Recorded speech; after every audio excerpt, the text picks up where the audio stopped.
देखो ये tangent and normal की ये मेरी दूसरी वीडियो है।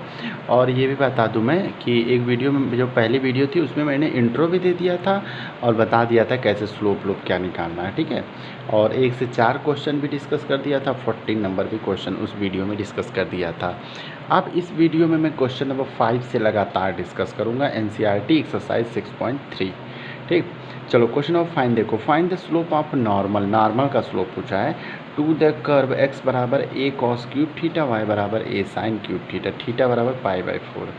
देखो dx बाई डी थीटा पहले निकालूंगा -3a cos square theta sine theta, dy by D T निकालूंगा 3a sine square theta cos theta, dy by D x निकालने के लिए dy बाई डी थीटा और dx बाई डी थीटा रख देना, पूरा हो जाएगा tan थीटा आ जाएगा, dy बाई डी एक्स बराबर कितना आ जाएगा tan थीटा। अगर -tan थीटा तो स्लोप ऑफ टेंजेंट m जो होगा जैसे m1 होगा, m1 एट π/4, π/4 पे उन्होंने कहा था ना π/4 रखेंगे तो -1 आ जाएगा। हमने बताया था कि m1 और m2 स्लोप बराबर -1 होता है नॉर्मल के लिए, तो स्लोप ऑफ नॉर्मल जब निकालोगे m2 तो -1 का क्या हो जाएगा, यहाँ पे 1 हो जाएगा, ठीक। क्वेश्चन नंबर 5 डिस्कस हो गया हम लोगों का।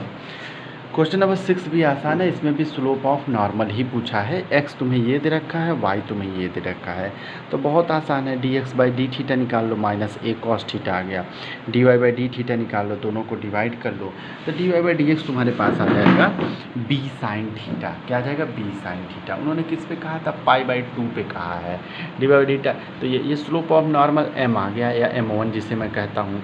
अगर m2 निकालना है स्लोप ऑफ नॉर्मल तो इसका जस्ट रेसिप्रोकल नेगेटिव टाइम्स, तो माइनस इसका रेसिप्रोकल a/b, ये ना नेगेटिव टाइम, ठीक। क्वेश्चन नंबर 7 शायद कुछ अच्छा हो। Find the point which the tangent to the curve y बराबर x³ -3x² -9x + 7 is parallel to the x axis, ठीक है। जो ये कर्व है इस पे जो मैं टेंजेंट खींचूंगा वो किसके पैरेलल है, एक्स एक्सिस के पैरेलल है। हम तुम लोगों को शायद बता चुके हैं, अगर मान लो कोई कर्व है, कोई ये एक्स एक्सिस वाई एक्सिस, ये कोई कर्व है, मैंने एक लाइन ऐसे खींची, अब ये जो टेंजेंट तो है ही है और ये किसके पैरेलल है, एक्स है।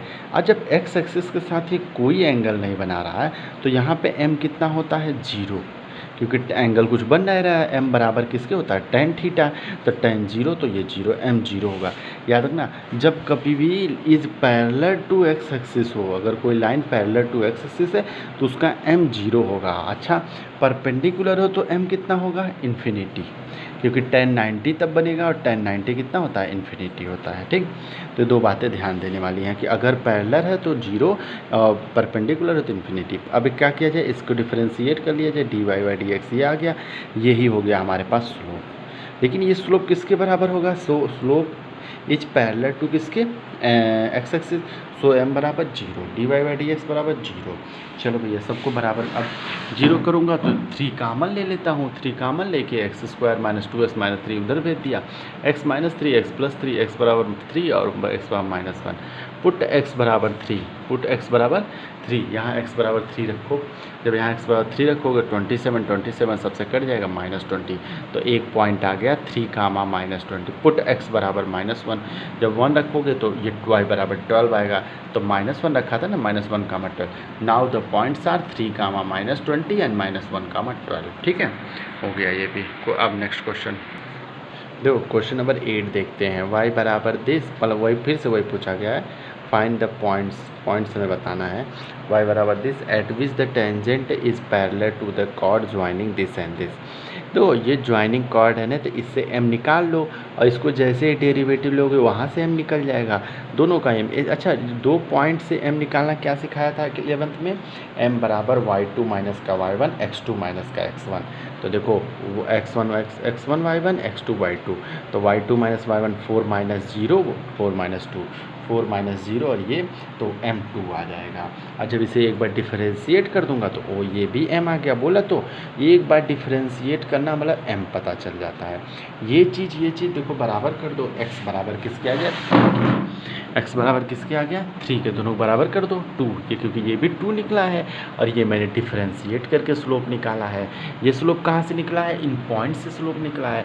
तो जब दोनों बराबर करूँगा तो मुझे ये पता चलेगा एक्स बराबर 3, एक्स बराबर 3 लूँगा तो देखो वाई बराबर कितना आएगा 1, तो 3, 1 इसका एक पॉइंट है। ठीक, जब यहाँ x बराबर 3 कहाँ पुट करना है पता है ना, इस कर्व में पुट करते हैं x बराबर 3, तो y बराबर कितना आ जाएगा तुरंत, तो 1। इसी देखो कर्व लिख भी दिया है 3 - 2 1, 1 का स्क्वायर 1, तो 3, 1 ये हमारे पास पॉइंट्स आ गए। ठीक, आगे बढ़ते हैं। क्वेश्चन नंबर 9 ये कह रहा है find the points on the curve ये which the tangent is y बराबर x।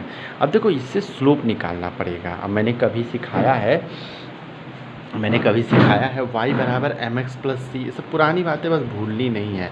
तो बताओ यहाँ से ये जो x का कोफिशिएंट होता है वो स्लोप होता है ना, तो यहाँ देखो x का कोफिशिएंट क्या है, x का कोफिशिएंट क्या है 1, तो यहाँ स्लोप क्या है m 1 है, याद रखना m डायरेक्ट 1 लिखूँगा।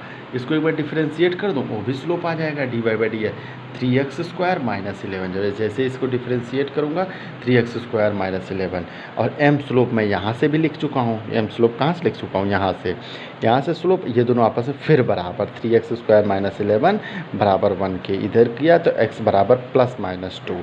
तो x बराबर अगर मैंने 2 रखा, x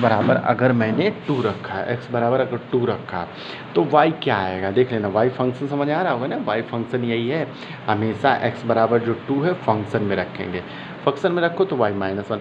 2, -1 क्या इस टेंजेंट की इक्वेशन को सेटिस्फाई कर रहा है, बिल्कुल कर रहा है, तो ये पॉइंट हो सकता है उस पर। 2, -2, इसको रखेंगे तो 19, ये जो पॉइंट है ना ये टेंजेंट की इक्वेशन को सेटिस्फाई नहीं कर रहा है, तो सिर्फ एक और एक आंसर हो जाएगा 2, -9। ठीक, क्वेश्चन नंबर 9। क्वेश्चन नंबर 10 की तरफ बढ़ते हैं। Find the equation of all line having slope -1 that are tangent to the curve y बराबर x -1। ठीक, तो अब हमें इक्वेशन ऑफ लाइन बताना है जो स्लोप है, तो पहले इसको डिफ्रेंशिएट कर लेते हैं। स्लोप डायरेक्ट -1 दे रखा है, -1 के बराबर कर लेते हैं। तो यहाँ पे x -1 बराबर 1, तो x -1 बराबर +-1, तो जब प्लस लेंगे तो 2 आएगा, जब -1 लेंगे तो 0 आएगा। तो देखो जब 2 हम अगर उसमें रख दें तो y 1 आएगा, y कितना आएगा 1, तो पॉइंट हो गया 2, 1, पॉइंट कितना हो गया 2, 1, 2 अगर यहाँ वहाँ पे 1 रख देंगे तो y बराबर 2, 1, x 0 रख दें तो y -1 होगा, तो यहाँ पॉइंट बन गया मेरा 0, -1, 2 पॉइंट कौन 2, 1, 0। समझ रहे हो, x निकालने के बाद उसे कर्व में पुट कर देते हैं, x वैल्यू निकालने के बाद उसे कर्व जो दिया रहेगा जो भी उसमें पुट कर देते हैं, तो y भी आ जाता है उसके, तो ये हमें पॉइंट्स पता चल जाते हैं। ठीक है, अब सुनो, अभी इसकी कोई ज़रूरत नहीं है तब अगर ये समझ में आ गया तो। ठीक, ये बताओ 2, 1 पॉइंट और स्लोप जो है -1 रखने वाली लाइन का इक्वेशन बताएं कैसे निकालते थे। ऐसे निकालते थे y माइनस का y1 m x माइनस का x1। ठीक है, समझ आई बात कि नहीं, y माइनस का y1 m x माइनस का x1। तो अब देखना, रखो भैया y माइनस का y1 m की वैल्यू कितनी -1 x -2। ठीक है, ये वाला कौन सा पॉइंट था 2, 1 हाँ 2, 1। अब उठा के उसका सॉल्व कर दो तो x + y बराबर -3। सुनो, अब दूसरा इक्वेशन निकालने के लिए हमें कौन सा 0, -1 पॉइंट है और स्लोप m कितना है -1। इक्वेशन हमारे पास क्या है, ये y माइनस का y1 m x minus x1 रख लो, y माइनस y1 x तो x + y + 1 बराबर 0। समझ आ गया बातें। तो इस तरीके से ये हो गए 10 तक। आगे बढ़ते हैं। देखो क्वेश्चन नंबर जो 11 है उसमें स्लोप कह रहा है 2 है और कर्व ये है। इसको जैसे ही डिफ्रेंशिएट करूँगा हमारे पास कर्व m आ जाएगा, फिर स्लोप वही। इस m को 2 के बराबर रख दो, 2 बराबर -2 बराबर -1 ठीक है, जो दिया गया देख लो 2 बराबर -1 x -3 का होल स्क्वायर, x -3 का होल स्क्वायर बराबर -1/2। और जब इसको x तो ये रूट, अच्छा रूट के अंदर जब नेगेटिव होता है तो it is a imaginary number, complex number आ गया नहीं, और हमारा कॉम्प्लेक्स थोड़ी ना वो टेंजेंट जाएगा। ठीक है, so no tangent is possible there, यहाँ पे कोई भी टेंजेंट पॉसिबल नहीं है। ठीक है, क्वेश्चन नंबर नेक्स्ट। तो 12 नंबर क्वेश्चन ये कह रहा है m बराबर 0 तो y बराबर इतना डिफरेंशिएट कर लेना, ठीक है, और m बराबर 0 रख लेना।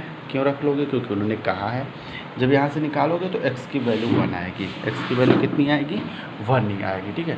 x की वैल्यू 1 ऊपर रख लेना तो 1/2 आएगी, और फिर इक्वेशन ऑफ लाइन में रख लेना तो तुम्हारे पास आ जाएगा y बराबर 1/2। बात समझे नहीं समझे? ठीक है, तो ये कर लेना। टाइम कम होने की वजह से हम तुम लोगों को समझा नहीं रहे क्वेश्चन, और वैसे भी आसान है। क्वेश्चन 13 हम समझा दें। x²/9 y²/16 बराबर 1 tangent are parallel to X axis and parallel to, हमने ये समझा चुके हैं। जब पैरेलल टू एक्स एक्सिस होता है वहाँ m बराबर 0 होता है, और अगर पैरेलल टू वाई एक्सिस का मतलब परपेंडिकुलर, तो m बराबर इन्फिनिटी होता है। इस कर्व को डिफ्रेंशिएट करो 2x/9 2y/16 dy/dx। चलो इस पूरे को उधर भेजो, 2 कामन लेके 0 में भेज दो और पूरे को उधर, तो क्या आ जाएगा? dy/dx बराबर -x/, तो dy/dx बराबर -16/9 x/y कर लेना, यही आएगा। पहला केस जब पैरेलल टू एक्स एक्सिस है, ये तो dy/dx का क्या मतलब है? m बराबर ये, तो यहाँ पे m क्या होगा? अगर पैरेलल टू एक्स होगा m 0 होगा, 0 बराबर कर दो x भी 0 आएगा। अब इक्वेशन जो तुम्हें दे रखा है, क्या दे रखा है? x²/9 + y²/16 बराबर 1। इसमें एक काम करो, x बराबर 0 रखो। जब x 0 रखोगे तो पूरी क्वांटिटी 0, y² बराबर 16, y²/16 बराबर 1, तो y बराबर 16, तो y बराबर प्लस, तो पॉइंट आ गया 0, ±4, ठीक।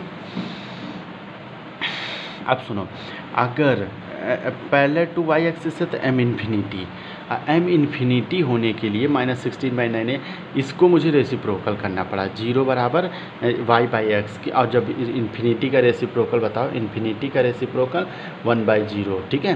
तो 1/0 को इन्फिनिटी कहते हैं, तो जब इन्फिनिटी का 1/∞ क्या होता है? 0। जब मैं इसका रेसिप्रोकल कर दूंगा तो ये 0 हो जाएगा, और ये सबका मल्टीप्लाई कराऊंगा y बराबर 0, y बराबर 0। चलो इस कर्व में रखो, y बराबर 0 रखोगे तो x² /9 बराबर 1, x बराबर ±3 +-3, 0, ठीक है। नोट कर